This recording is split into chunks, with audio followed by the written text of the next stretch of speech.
the 13th of October, the world witnessed science fiction turning into reality. Ship engine start up. Both engines cut off. Stage separation. Booster Stage separation. Amidst cheers and wows, a giant metallic arm caught a 20-story high rocket. The catch of a super heavy rocket right after its test flight. This wasn't just a successful launch, but an engineering feat, redefining the rules of space exploration.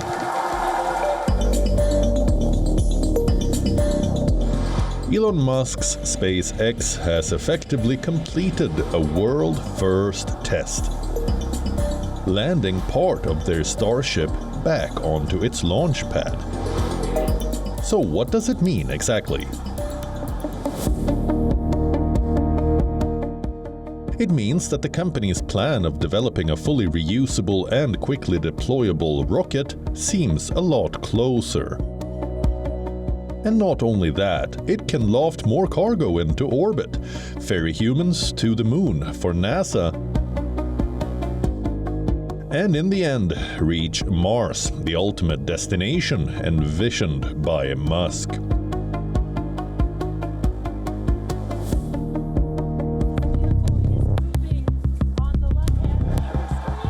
The novel catch landing method marks the latest progress in SpaceX's test-to-failure development campaign for a fully reusable rocket.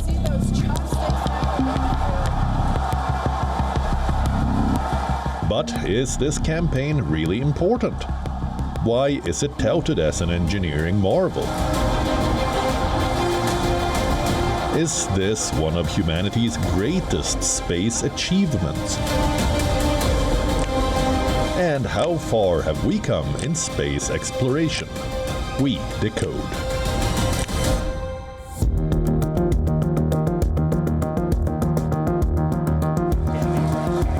SpaceX achieved a significant milestone by catching the massive booster from its Starship rocket in a pair of robotic arms back to the company's launch pad in southern Texas.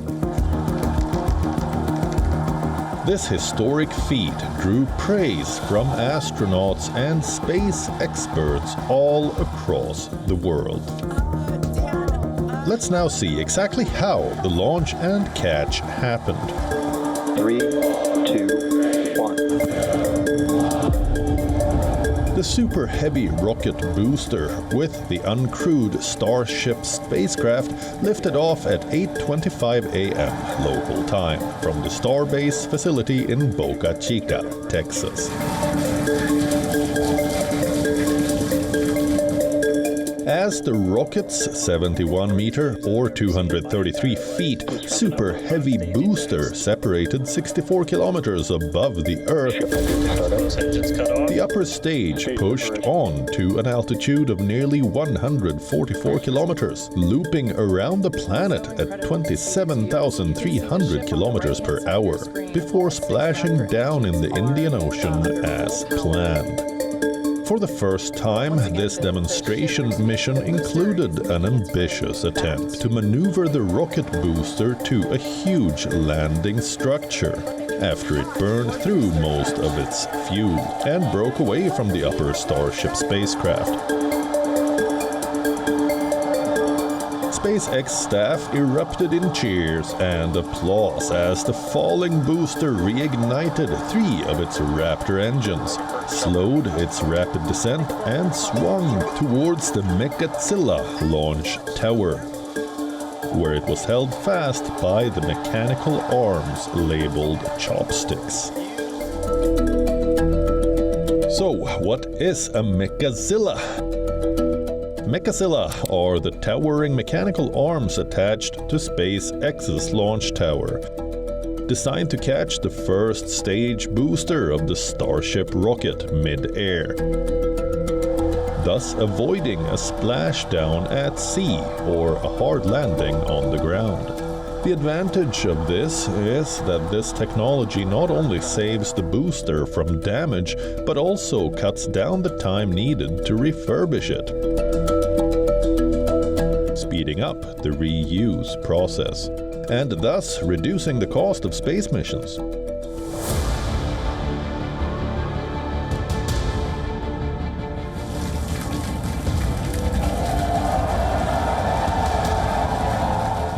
It is the first time SpaceX has attempted the bold maneuver,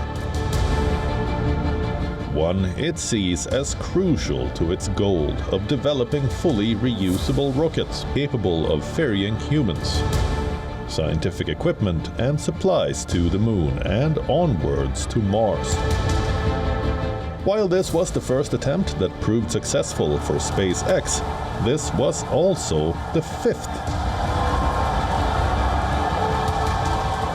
Each of Starship's earlier 4 flights has achieved steady progress, but they have not been without any hiccups. Let's take a look at the first 4 attempts.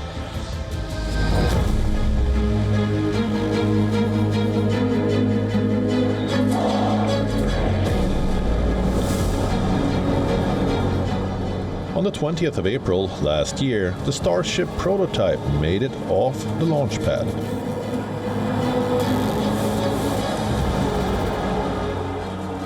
But early in the flight, a cascade of engine failures and fires in the booster caused the vehicle to tumble before a command was given to destroy it. Starship vehicle, tower clear within the pitch over. But even that did not go according to plan. A few seconds passed between the command being issued and the rocket finally exploding.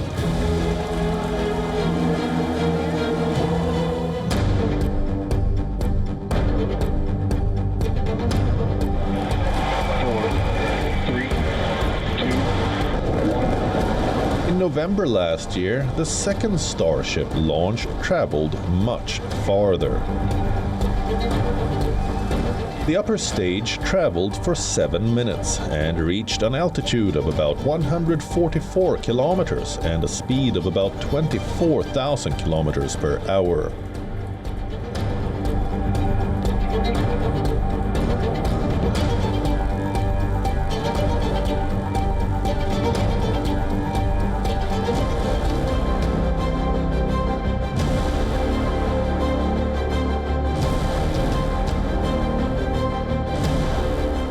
The third try this year turned out to be slightly better.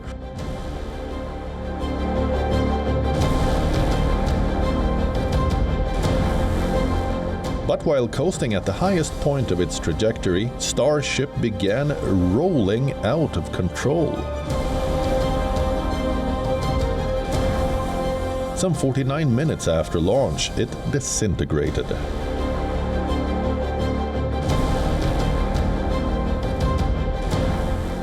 Earlier in the flight, the Super Heavy booster was to simulate a landing over the Gulf of Mexico.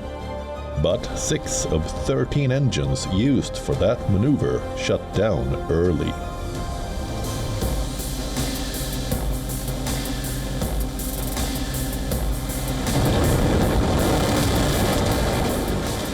The fourth flight attempt in June this year accomplished an ambitious set of goals for SpaceX.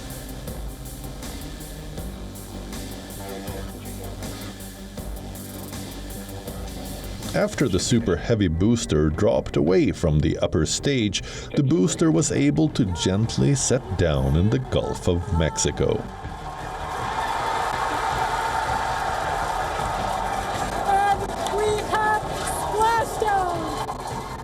The second stage spacecraft then traveled halfway around the world, surviving the searing temperatures of re-entering the atmosphere while making a controlled splashdown in the Indian Ocean.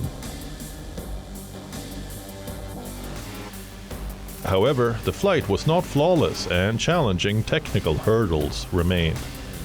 During atmospheric re-entry of the upper stage, pieces began peeling away from one of the steering flaps near the top of the spacecraft.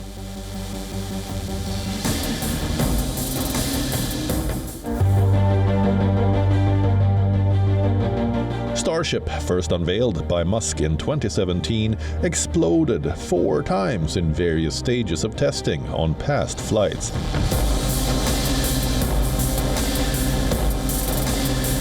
But completed a full flight in June this year, for the first time.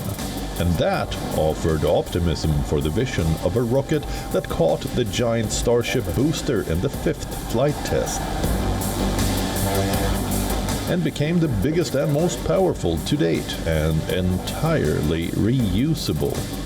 The Federal Aviation Administration, or FAA, the US government body that approves all flights, approved SpaceX launch license for the 5th test, following weeks of tension between the company and its regulator over the pace of launch approvals and fines related to SpaceX's workhorse rocket, the Falcon 9. Possibly near 20 seconds.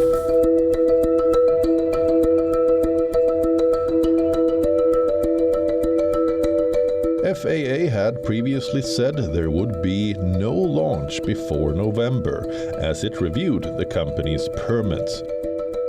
Just last month in September, FAA and Elon Musk got into a public spat after the agency said it was seeking to fine his company, SpaceX, for $633,000 for allegedly failing to follow its license conditions and not getting permits for previous flights. As a practice, before issuing a license, the FAA reviews the impact of the flight, in particular the effects on the environment. In response to the fine, Musk threatened to sue the agency, and SpaceX put out a public blog post hitting back against false reporting that part of the rocket was polluting the environment. Reportedly, there has been widespread evidence of environmental consequences to the region, but FAA later announced before issuing the new launch license that SpaceX had agreed to conduct studies. FAA also included new requirements to limit the harm to birds' nests and other wildlife in an adjacent state park and national wildlife refuge.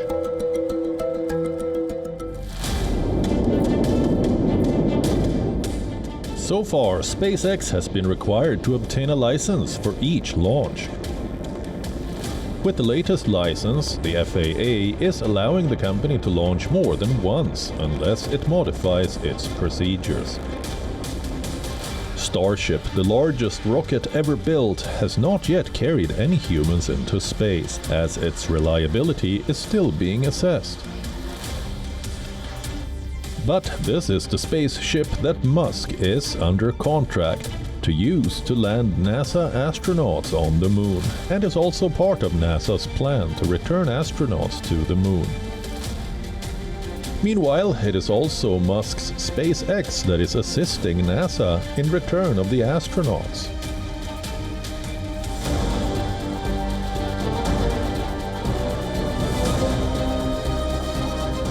In the last week of September, SpaceX launched a rescue mission for the 2 stuck astronauts at the International Space Station, sending up a downsized crew to bring them home, but not until next year.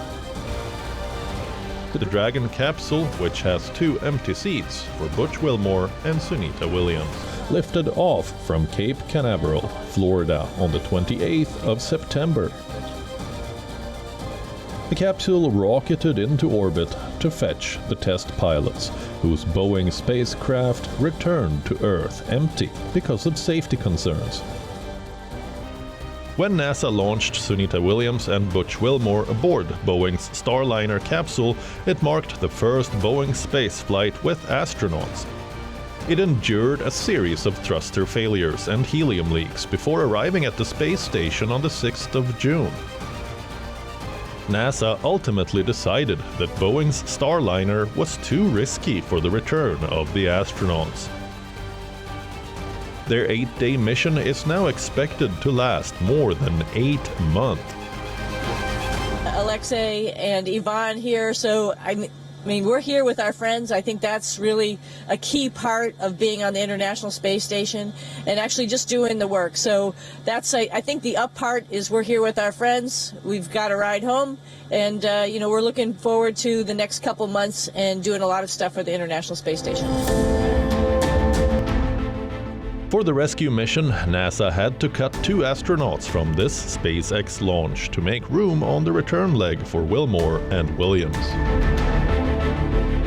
NASA astronaut Nick Hague and Russian cosmonaut Alexander Gorbunov flew with fresh supplies for astronauts. Hague and Gorbunov are scheduled to remain aboard the ISS for a 5-month mission, where they will conduct over 200 scientific and technology demonstrations. They will eventually get Williams and Wilmore back home in February 2025. So we have been in touch with Butch and Sunny. They are excited for us to get there, and they have made special requests. I'm doing my best to answer those requests, but we'll see how it goes.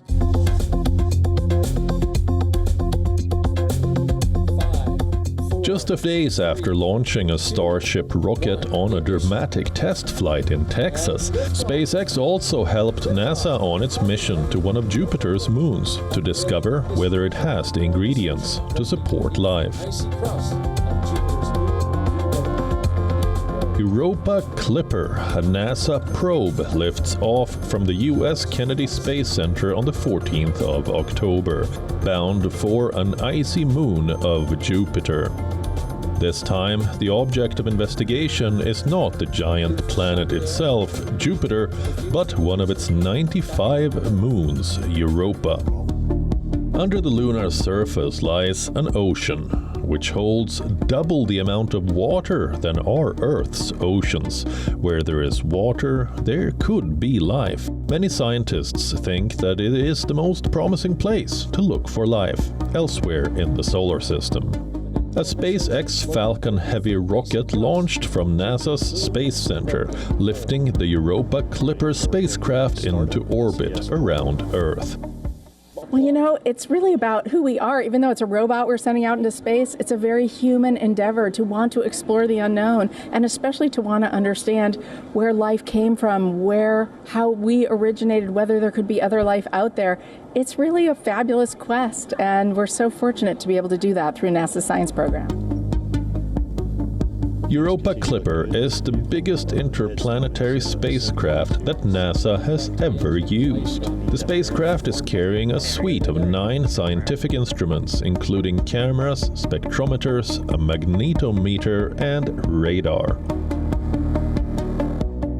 Researchers on Earth will use that toolkit to study the Moon's surface and interior in more detail than earlier missions to Jupiter could. The probe is set to reach Europa in 5.5 years, in 2030.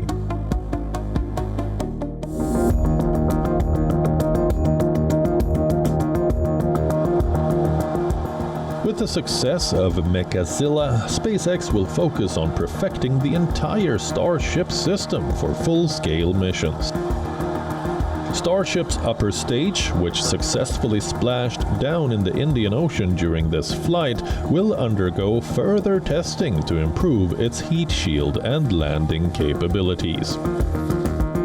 The company is also targeting Starship for cargo deliveries to space, satellite deployments, and even intercontinental travel on Earth. With Mechazilla operational, these goals seem more achievable than ever. The successful mid-air catch of the Super Heavy booster is a landmark in aerospace engineering and an essential step forward for SpaceX.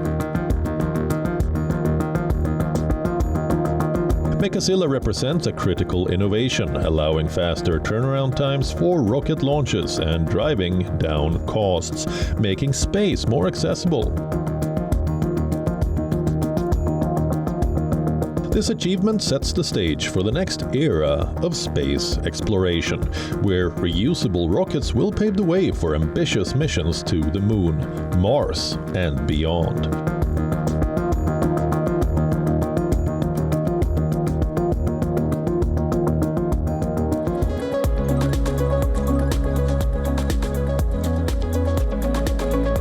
For more than 2 decades, Elon Musk has focused SpaceX, his rocket company, on his lifelong goal of reaching Mars. Over the last 1 year, he has also ramped up work on it. So far, none of Starship's missions have been crewed. But Musk and his company do have grand plans. That the rocket system will one day take humanity to Mars. In September, the SpaceX founder said on X that the company plans to launch around 5 uncrewed Starship rockets to Mars in 2026. The primary challenge with any mission to Mars is timing. Space agencies time their missions in windows when Mars and Earth are closest, roughly every 26 months to save fuel and money. The success of these uncrewed missions will influence the timeline for crewed flights to Mars. If the uncrewed missions land successfully, crewed missions could possibly start in 4 years. However, any significant issues could delay the crewed timeline by another 2 years. The initiatives, which are a shift toward more concrete planning for life on Mars, hasn't hastened.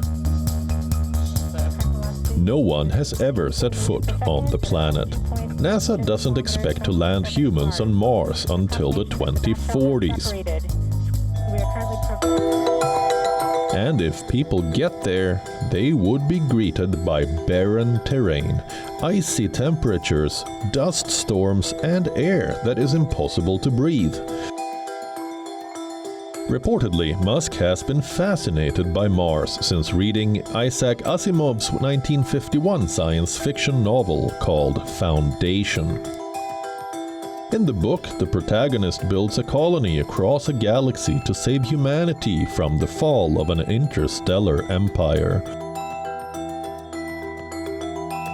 In 2002, Musk founded SpaceX, a privately held company in Hawthorne, California. It started creating partly reusable rockets and landed government contracts, including with NASA. The recent successful launch of Starship and catching of Booster has demonstrated why SpaceX leads the world in space innovation. The next exploration is on Mars. Along with Musk, the race to Mars is heating up. From India to China, all are working speedily to explore the red planet. But Musk wants to be the first to land a human on the dusty red soil. But for that, he needs more powerful and reliable spacecraft for the fascinating interplanetary journey.